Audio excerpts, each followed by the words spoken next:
Sveiki, mėlyjeji. Oi, kaip gaila, kad nenufilmavau, kaip tai atrodė prieš tai. Jums gal dabar čia atrodo tiesiog kažkoks, kaip mano vyras sako, nevzračinas upelis. Bet iš tikrųjų jis buvo, jo net nesimatė čia. Tai ėmiausi šitą projektą, jį truputį pravalyti. Va. Čia vyras jau dalį išnešė tų šiukšlių. Va, mūsų darbai, atsimenat, praeitą kartą čia tą nugriuvusio medžio tą šaką nupjovė vyras. Tai va čia jau aprinkau dar likučius. Akmenis čia tokius išnešėm. Nu ir valiau šiandieną upelį. Tai vat realiai nuvaliau, iš kitos pusės jūs matot, vat lygiai tas pats buvo ir iš tos pusės. Nu tiesiog baisu.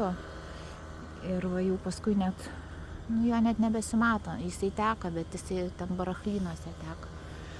Gal taip galima pasakyti.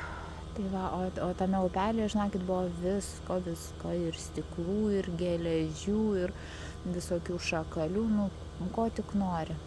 Pats purviniausias darbas man čia buvo. Nežinot, iš šlapio.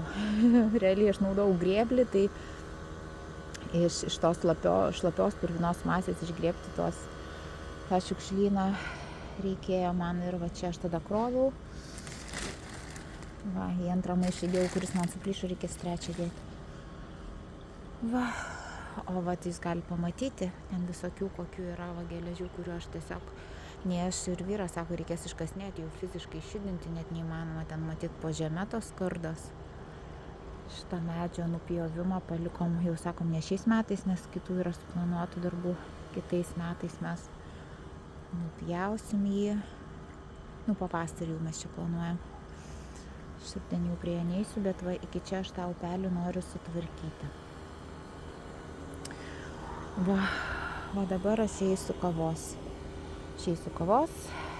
Tai palinkėkit man skanaus.